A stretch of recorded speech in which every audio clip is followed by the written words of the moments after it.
Hey, what's up, everyone? I'm Brian Vallario, and this is Cabin Fever, a podcast by Offsite. Today, we're talking to my good friend Brian Kelley. Brian's a photographer, archivist, and the founder of Gathering Growth Foundation, which he created to capture and archive some of the most iconic, lesser-known old-growth trees and forests in the United States. Brian's always up to some of the most interesting work of anyone I know, and you may have come across his photography before in one of his books with Standards Manual. They just released Parks 2, and he's got a few other projects in the works, so I was super excited to get to chat with him this week. Without further ado, please enjoy my conversation with Brian. We are up in Lumberland at Brian Kelley's house. He's been a gracious host to me and my family this weekend. We're sitting in his off-grid studio on his property. Maybe you can just describe it for us a little bit. It's a really rad space. Yeah, this was a space that my dad and I built over the summer, like back in 2021. As like my wife and I were preparing to have our first kid, we just needed more space in our already small house. So there was a shed on the property, and we tore it down all the way down to the foundation and then rebuilt a new studio space. It took about 5 months to kind of start to finish.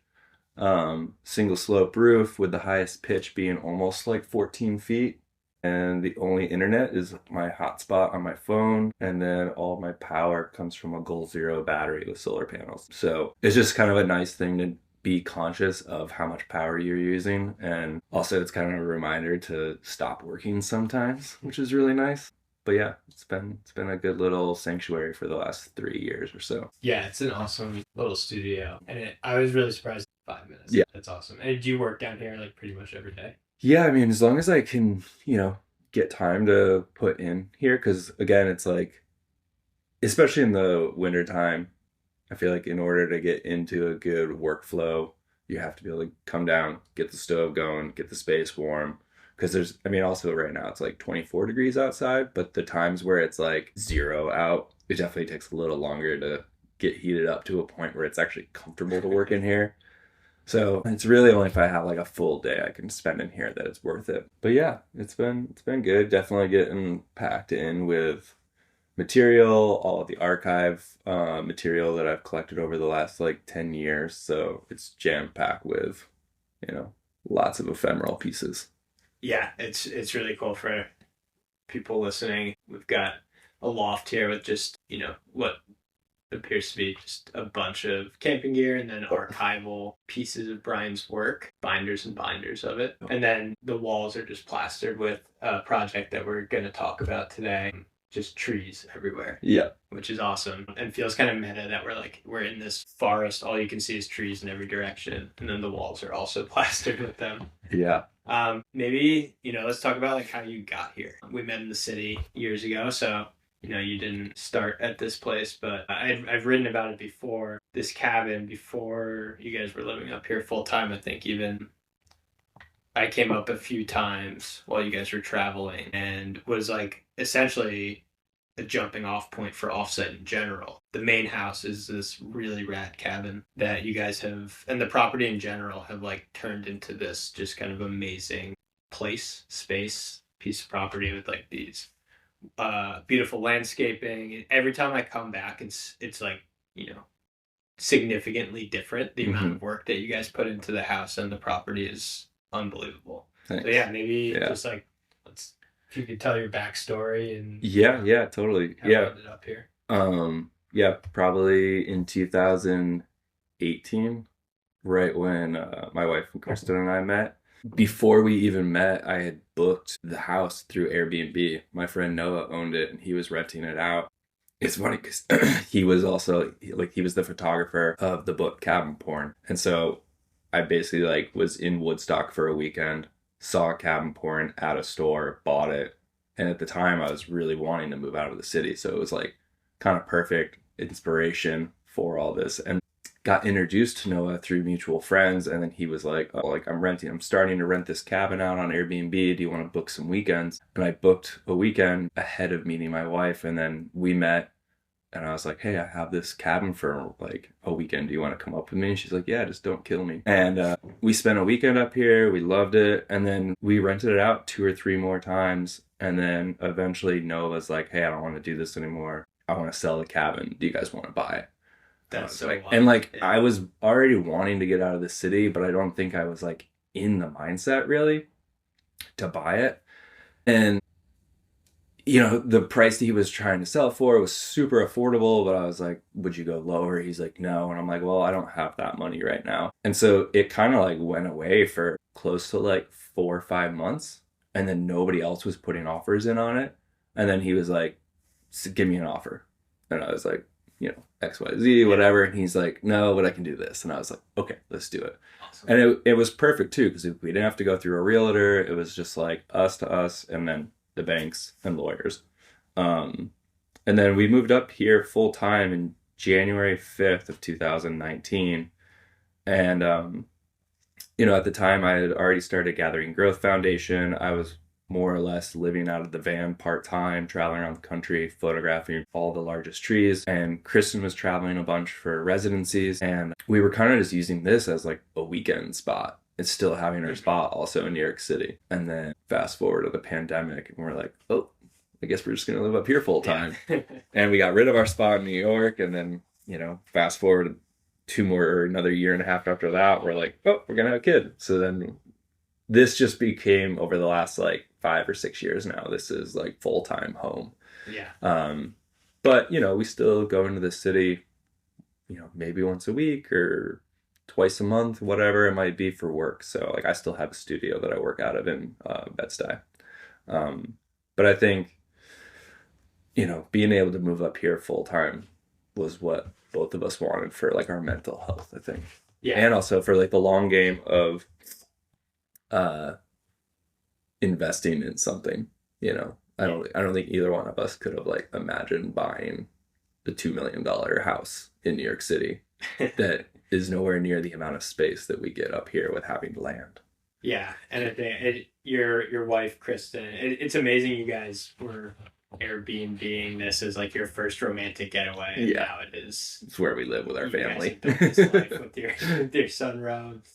Kristen's an unbelievable artist, painting primarily, and you know, I think it's you walk into this space, the house, and it's just clearly both of you guys are just like making magic up here. Like it's so cool, and everything's just filled with like personal touches, and your work is just kind of like woven throughout in all these different forms. It's really awesome, and like you don't see that in the city. Like you couldn't do it in the way that you do it up here anywhere else. I think being the house, the additional structures throughout the site is just like so special and constantly changing. Yeah, I mean it's fun too because like neither one of us, you know, we're not into carpentry, we're not into like home renovations, so everything we've been doing, we've just kind of been doing like through the YouTube university, and just figuring things out. And it definitely looks like hodgepodge sketchy, but like at least we did it. And I think there's something to that, I think, a little bit. Yeah, I think you're selling yourself short on the hodgepodge sketchy too. It's we'll put some photos in the links in the podcast, but it's quite beautiful. It's not hodgepodge sketchy by any means. Yeah, it's pretty rad. You mentioned Gathering Growth, which is your kind of archival project, one of many. I think you, more than anyone else I know, are the map of the side project turned into full-blown like career project. And so you have been, I'm sitting here, there is a laser engraved plaque, Landis Arboretum 2023 Big Tree Search winner, Great Oak, Brian Kelley. You want to tell us a little bit about Gathering Growth and what this is? Gathering Growth is an organization, you know, personal project that I started back in 19 officially.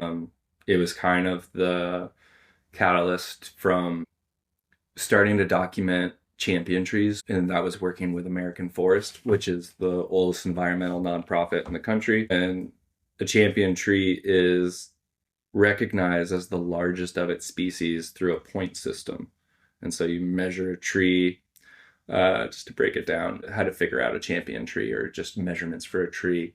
You do the circumference of a tree at breast height, which is usually around 4.5 feet. You do that in inches, and that gives you, say you had 200 inches, you get 200 points. And then you do the height of a tree in feet, as well as the average crown spread. And all these, measurements add up to a total points, and then you compare those total points with other trees that are also nominated. And so I was working with American Forest, living out of the van. I was able to get privately funded, and I did that for about 2 years, and then eventually wanted to expand past it just being champion trees. I really wanted to focus on trees of historical importance, old trees, maybe trees that were significant in age for their species, because I just kind of thought that I'm doing all this traveling, I'm doing all this documentation, but I'm just focusing on like these singular trees. I really want to like look at a bigger picture. And so in 2019, while sitting at Sonny's bar in Red Hook, where most good ideas happen. Yeah, over a couple beers, my wife and I, then we were just dating. Kristen and I, we were just trying to like spitball ideas of names for, this organization or project I wanted to start. And I've always been a big fan of alliteration. And so what were we doing? We were documenting trees. So then we started like thinking of other things past just documenting, and it came up with gathering this information. So gathering, and then what were we documenting? Trees, and growth, and the growth of like the tree rings. And then so that was kind of how we stumbled upon gathering growth. And then adding the foundation in there just to make it sound a little bit more legit. So that's kind of like the birth of Gathering Growth Foundation. And then, since 2019, I really switched gears from it being just champions, and I started documenting old growth forests and just putting everything up on my archival website. We were doing soundscape recordings so people could understand and hear what the surrounding area sounded like, because you would see this massive, massive tree and it looked like it was in a forest, but like right behind it could have been a highway, and there's just like cars running by, or there's people yelling all over the place. So I just thought that was like a really interesting aspect, because I've also, as a photographer, I feel like I've always been limited to the two-dimensional space of a photograph, and I've thought that it would be really nice to bring in this other element to allow more of like an experience. Yeah, I've listened to some of them. It's quite amazing, like the difference. It's like playgrounds, it's amusement parks, the kids yelling, and then you're in the middle of absolute nowhere, and it's just dead. It's pretty amazing. Yeah, these are not. Maybe you can tell a story about like one of the more wild adventures that you've had, because I think it's like, how do you go about finding these trees? Who is like, I'm really interested in like who the other people are that are kind of like helping you along this journey. I imagine there's some really interesting characters that come up when you're searching for the biggest trees in the country. Yeah, I think we're all pretty much weirdos that either are like complete introverts or like retired accountants that do this in their free time. Yeah, is it mostly It's mostly hobbyists that, I will say, like they're like people in their 60s that are retired, and they kind of like found this as a passion, something they discovered maybe late in life. And I think that was also a big reason why I started this whole project, was because the level of documentation wasn't good. Like from what I initially saw, it's like when I first saw the Champion Tree project of what American Forest was doing, it was like, cell phone photos of these trees. And I'm like, damn, that's like the largest bristlecone pine in the world. Right. And it's got like a cell phone photo that's like crooked. But yeah, I think like most of the people that are doing it though, they're like diehard people that are driving around, hiking through. I think a lot of it's people that really love to just be outdoors. And that was something that I gravitated to as well, especially coming from New York City. It was like, how do I get outside more? And I think something I also felt from years of doing travel before, like international travel, that I was really lucky to be able to do, was I stopped enjoying traveling without purpose, because I didn't like the fact that I was just like going there as a tourist, taking photos, and then coming home and maybe like showing those photos to get me jobs, travel jobs, or like, lifestyle things from the commercial photography world. And so maybe that's like a kind of like important thing too. Is like what, and I know you still do some of this, but like what is your, I don't think we talked about like how you ended up doing trees. Yeah. And you do a bunch of other stuff as well, but like how did you end up with this idea in the first place? Yeah. I mean, like the somewhat long short story of that is I was on a skateboard trip for Huff doing skateboard brand Huff doing a cross country trip.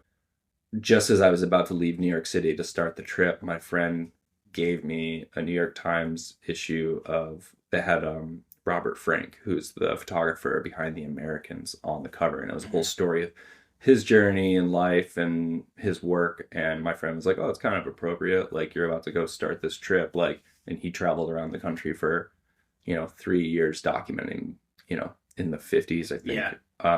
It's a beautiful book. Yeah, and so he's like, "You should read it." So I got about halfway through the trip and it got to Denver and eventually sat down and read it. And I feel like that was something where I watched or I read what this guy was able to achieve with his life, and not even the recognition that he got, but more of like what he added to the cultural archive of humanity. And I think that was really inspirational. And I was like, well, I want to do something like that. It's not even like there's no fame in it. It's more of just like, how can I like have a project that has more weight and importance? Right. And so after that trip, like I just kind of couldn't like scratch that itch enough, and I was able to save up a little bit extra cash, and I bought used Subaru Outback and convinced my boss to let me take 2 months off of work, and basically left New York with our homie Brandon Kuzma and drove around the country for 2 months, eventually getting to the Pacific Northwest and seeing big trees for the first time in Olympic National Park. Standing next to a 2,000-year-old tree was like, I'm from upstate New York. Like, there isn't shit like that around. And so standing next to a 2,000-year-old tree that's, 60 feet in circumference, I like couldn't really comprehend it. And then I just started going down the rabbit hole of like, why aren't there more of these? I want to see more of these. How can I see more of these? I want to experience this as much as I can. I think definitely like the obsessive or addictive personality took hold, as it does with most of my projects. And I was like, just sinking into the internet of like googling big trees, old trees, massive trees, huge trees, and then eventually found champion trees. Right. System. Yeah, and then there was like this system, and it was this archive, and I was like, holy shit, like this is the holy grail of big trees. And then again, to getting back to the poor documentation, that was it, really, like seeing this archive, but then like the photos from it weren't good, and I was like, this is it, like this is what I want to do. And so I reached out to American Forest and was like, I want to document champion trees for you, like is this a job? And they're like, no. But like I was like, well, how do I? And again, like because of I think a little bit of my personality is like I didn't accept that as an answer. And I was like, well, okay, this is what I want to do. Like, how do I do it? And was really lucky. And I had a friend, her and her husband at the time, they funded the project, and I was able to, I already bought a van too. And I think this is where Kristen, this was early on in our relationship. She was like, oh shit, I have to be careful like what I say to you because of like how I act on like hype or how I act on an idea, because we were really pretty quick, dude, we were straight up, we went out to dinner we were going out to dinner, like all of this was happening in the background, and I was like trying to get hype to like figure out how to get funding. Like I hadn't even gotten the funding yet, and I was like wanting to just buy a van and live out of a van and build it out. And I didn't want to live in New York City anymore. And there was kind of this like perfect storm of events that happened where it was around Christmas time, and there was like a holiday party, and my upstairs neighbor at my apartment went to a holiday party, got, too drunk, came home, stumbled into her apartment. This is all like hypothetical, but like she stumbled into her bathroom, knocked the toilet off the pipes, and then flooded our entire building. And so like we basically had this moment where like our landlord's like, you can't live here anymore. Yeah, you gotta go. And so I was like, fuck, like I don't want another apartment. Yeah. I just wanted to go like live out of a van, but like I needed more time. I couldn't figure it out. And Kristen was, and I'm expressing all this to her, and she's like, you should just go buy the van and then you can live with me and then like start your project. And I was like, okay. Yeah. And then the next day I went and bought a van. Like I went to the dealership and literally went to the dealership in Queens and was like, it was the same dealership, was a Ford and Subaru. And so I traded in my Subaru and got a van that day. Amazing. Yeah. And Kristen was like, I just remember us I pulled up and like picked her up in the van and she just was like, what the fuck? Yeah. And then from there, like literally like 2 weeks after I bought that van, my friend was like, we're gonna help you out with this. That's awesome. And then it was a kind of go time from that. And then, yeah, within 4 months, the van was like completed. My homie Vallario helped me build it out and then hit the road. And I like created a map of all the champion trees and where they were that I had gotten access from American Forest for. Yeah, just did that. Yeah, it's amazing. And you've found quite a few yourself as well, right? Yeah, I mean, not like from the national level, a few, but again, then like jumping from when I was working with American Forest to then starting Gathering Growth, and then even the last 3 years since having our first kid, upon having our first kid, I was like, well, I would love to travel as much as I could, but like, I also really want to be closer to home during these early years. And so I turned my focus to just New York State. And I was like, well, maybe I can make a book. I've made books in the past that are archival books. This is definitely a whole other beast. But yeah, so for the last 3 years now, I've been traveling continuously around New York State, looking up old notes or old records of big trees, finding a bunch of new big trees. And my partner on the book, this guy, Eric Danielson, who's a lab technician at the Harper Tree Ring Lab, he's just like this wealth of knowledge when it comes to big trees and tall trees and understanding, from the big picture of like the glacial effects of like over a millennia or millions of years of why like these areas have like super rich soils, or like what creates these glens or ravines that allow big trees to grow. And he's been using LiDAR, which is a way to, from aerial perspectives, you can tell how tall trees are. And so he's been using LiDAR and going through the Adirondacks and Catskills and being able to find like the tallest trees in those areas, which I think 2 years ago, he found the tallest tree in New York State, which is a white pine that's right around 174 feet tall near Lake George. Yeah. Lake George area. Yeah, it's epic. And then like a year and a half ago or 2 years ago as well, we were up near like Old Forge area, and he discovered what's now the largest eastern white pine by wood volume in the world.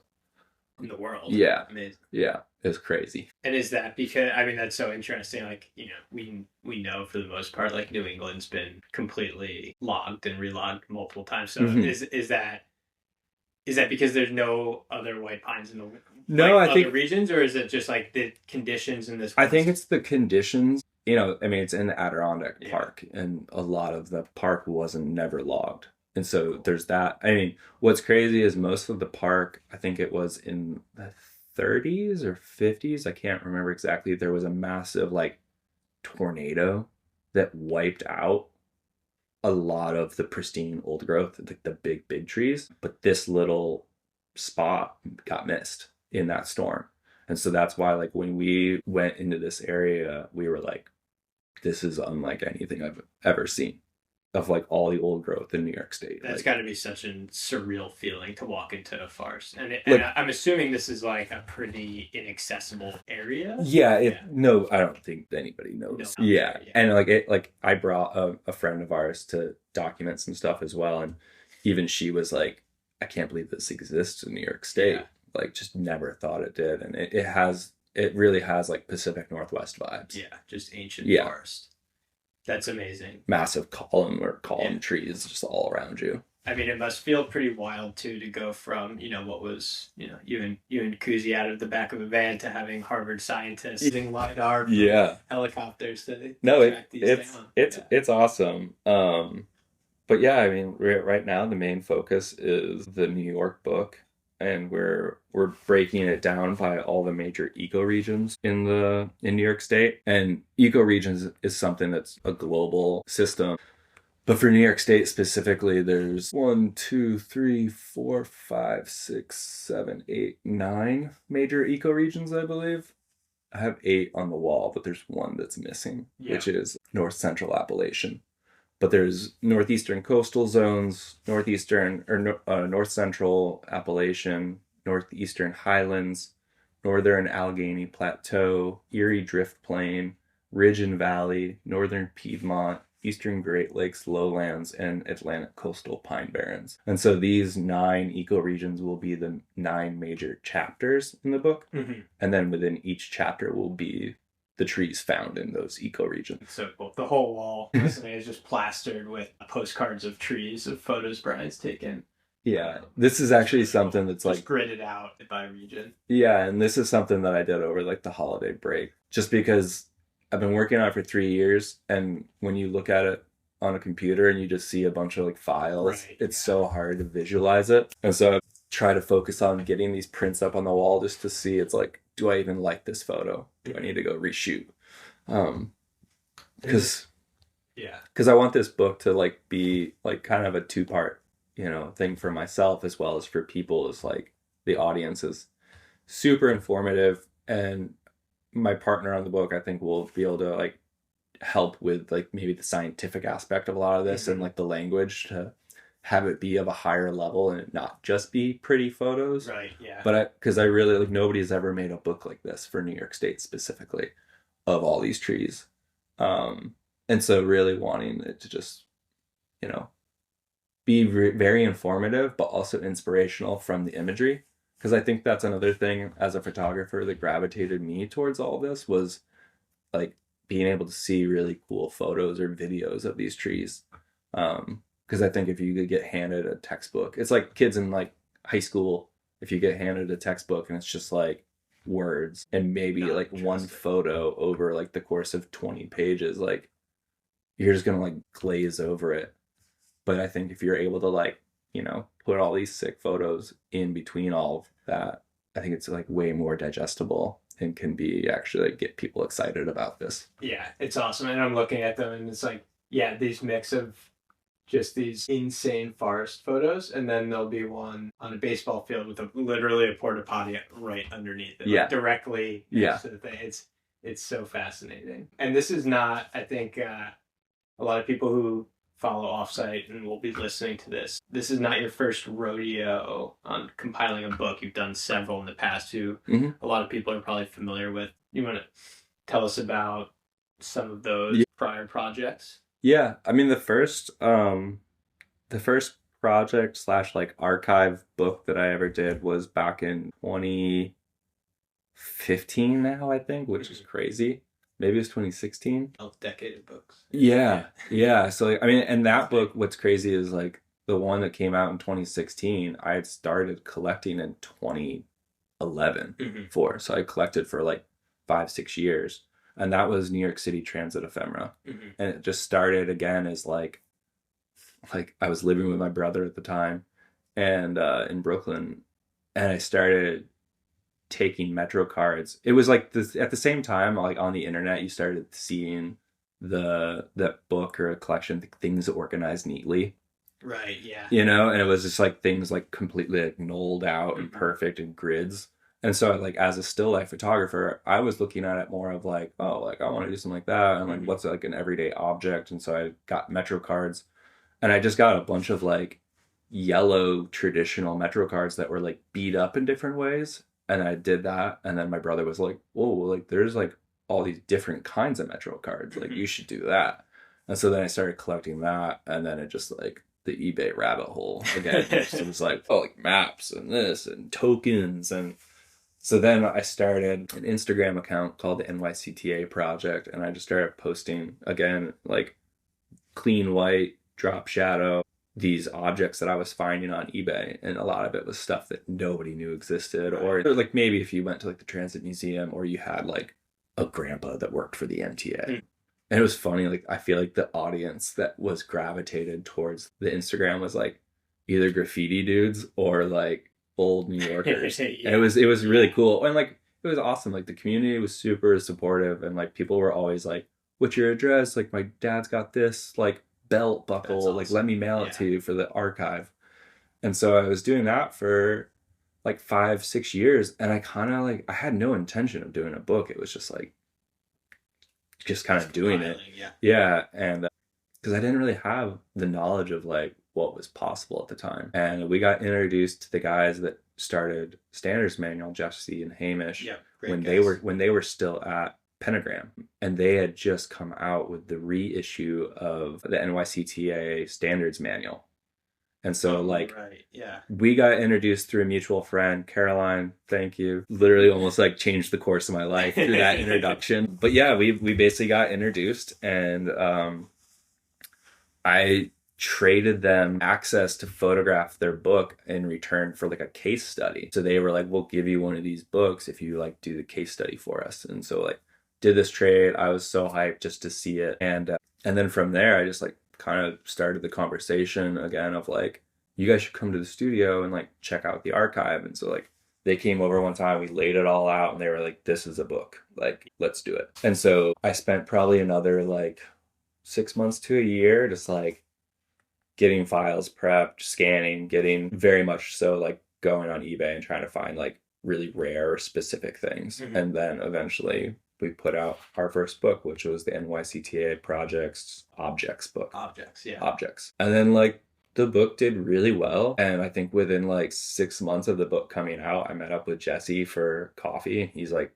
what else do you got? And I was like, cool, challenge. And then I don't know, I just kind of again turned to eBay and was just like, and also just like going on the internet and being like, what are like American ephemeral objects, or like what are companies that have been around forever? And eventually got turned on to national parks, and then went on eBay and started finding these like national park brochures that look nothing like what we see today. And they were just beautiful designs from the 60s. And I started just taking screenshots and like buying a few of them. And I showed Jesse, and he was like, keep going. Like there's something here. And I think 2 years later, we got another book, and that was Parks. Yep. And that was, a collection of roughly 300 something maps and brochures from the birth of national parks to present. We put out Parks 1, and that came out in 2019. And then, I mean, at the time that we put it out, like they already knew that I had so many more maps still, like from the original, like when I was collecting them. And for Parks 1, what's the biggest difference between Parks 1 and Parks 2 that just came out is the introductions. In Parks 1, the introduction is more of like an overview of my background, why I got into it, why I think it's important to do these archival books, and then the history of the national park system, as well as like the design that was implemented into creating, everything we see from like the design aspect of the parks. And then going to Parks 2, I really wanted it to be something way different. I didn't want to repeat that. And I had talked to Jesse about wanting to do, as someone that got a lot of where I'm at now from the national parks and inspiration, the ability to go and, have the experience of seeing these 2,000-year-old trees that then like put me down the path of all of this. So like I wanted to share that story. And then I thought, well, it'd be great to get that from other people that are working professionals or athletes in that same world. And so we tapped into, a whole plethora of people like Alex Honnold, Chris Burkhardt, Ashima, who's a rock climber, who basically we wanted them to just like tell their story. Especially I think someone like Ashima that's from New York City, grew up like bouldering in Central Park to now being like one of the top rock climbers in the world. That's such a cool story. Yeah. I mean, I think you guys got quite the lineup of essays in there, and they're all really beautifully written. Yeah, I think like a testament to just like how powerful these books and collections are, and the national parks have been to like so many people. For sure. It's I think that is like, it's such a cool thing to see. Yeah, just the history of these parks, and then the experiences of these, yourself and others who they've made such a heavy impact on like the trajectory of their lives and everything. Yeah. They're really beautiful books. And so Parks 2 just came out, right? It's available now. Parks 2 just came out. It's available. Maybe certain bookstores have it, or just on the Standards Manual website, standardsmanual.com. And I mean, Honestly, I have enough probably to do a parks 3. We're waiting But for it. we'll see. We'll see. I mean, I would love to do like I think it'd be sick to do some sort of national park map museum and being able to like showcase all that and like open them up because a lot of them what we're looking at are just the covers, but there's so much cool shit inside the brochures too. Shout And out to the NPS to get a museum yeah, going. I Have you mean, had any interaction with them? Like I don't even know like if they know that these exist. which is wild. I mean, maybe. I mean, whoever runs their Instagram is crushing it. Yeah, That's hilarious. yeah. But I they've mean, got to at least know. I can't. yeah, I'm sure they know, but nobody's ever. I don't know. Nobody's ever reached out to I think myself or the publishers. That's wild. Yeah. Yeah. I mean, I would love to get them in like national park stores, Yeah. the shops Right? and stuff. Yeah, sell them there at least. But Someone listening. yeah, please. Who's got the connect? All right, so we've got the Parks books. Parks 2 just came out. Definitely snag a copy. It's an amazing book. The New York State Tree book is coming out. I'm gonna try to be done documenting trees by the end of 2025. So we'll see if I can wrap it up by then. And then the next big thing is at the moment it's most likely to be self-published unless I'm able to pick up a publisher. So just trying to like raise funds for that. Yeah, I think we should note Gathering Growth is an ongoing project and is still funded primarily through donations. And so how can people, if they're interested in supporting the project? Yeah, you can go to gatheringgrowth.org and there's a support button and there's several ways to donate. Yeah, and again, a lot of this is like in order to find one tree, it's several hours, days of research, driving to these locations, sometimes 5 to 7 to 8 hours away. New York State is a massive state. And then, also trying to make a good image because you could totally show up and it's like I just drove the other day. I drove 5 hours to go photograph a maple tree and the snowstorm was so bad that I doubt the images came out. Yeah. And I think, it should be also noted, like, you're not shooting these on iPhone. These are being documented. This is all shot.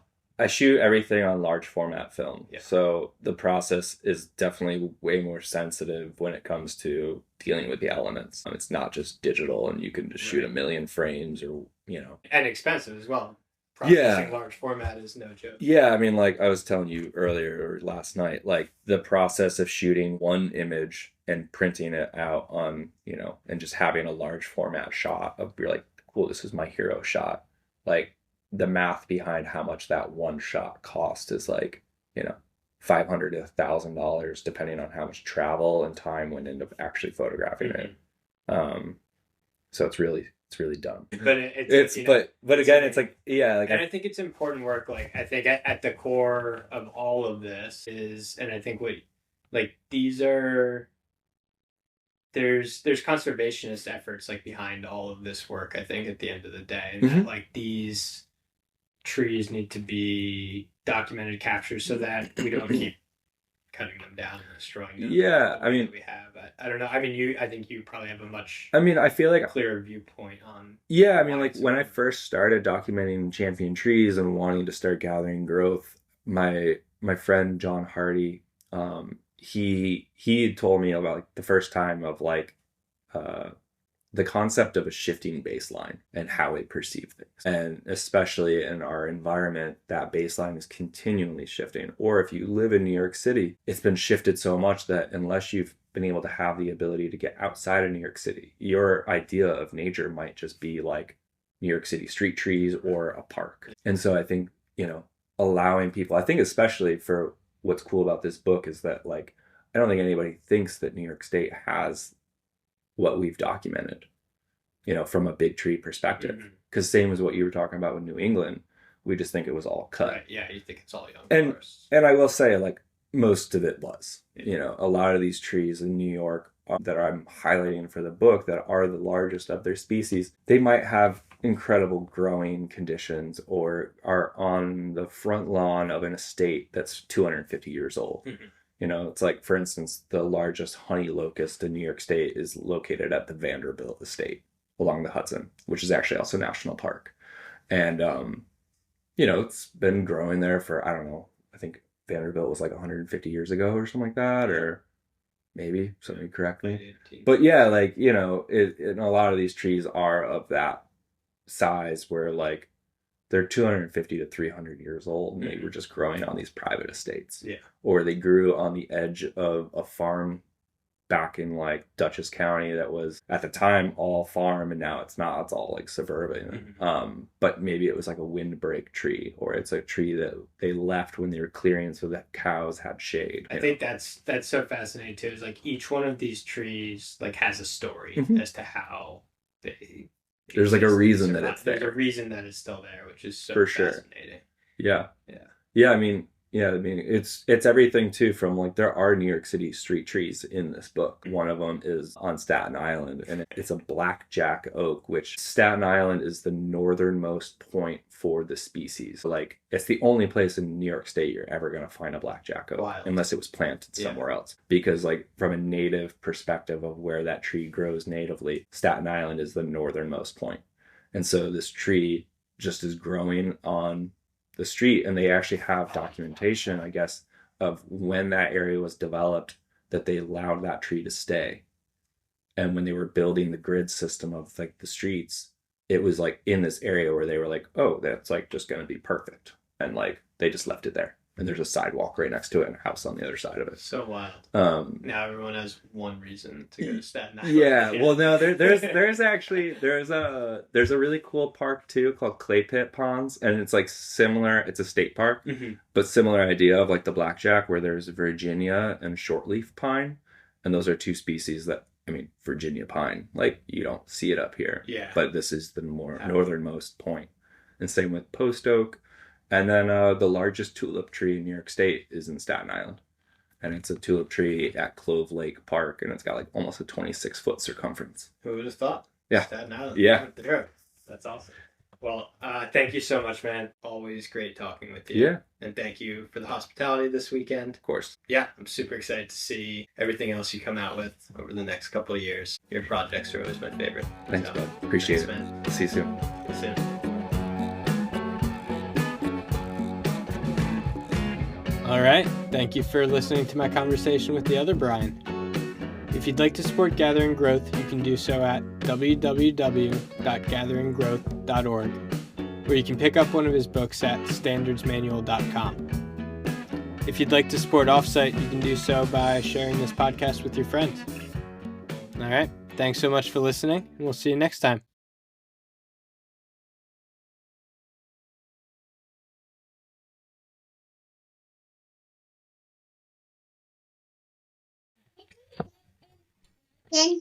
Yeah, we're just sitting talking. You guys like wrapping up?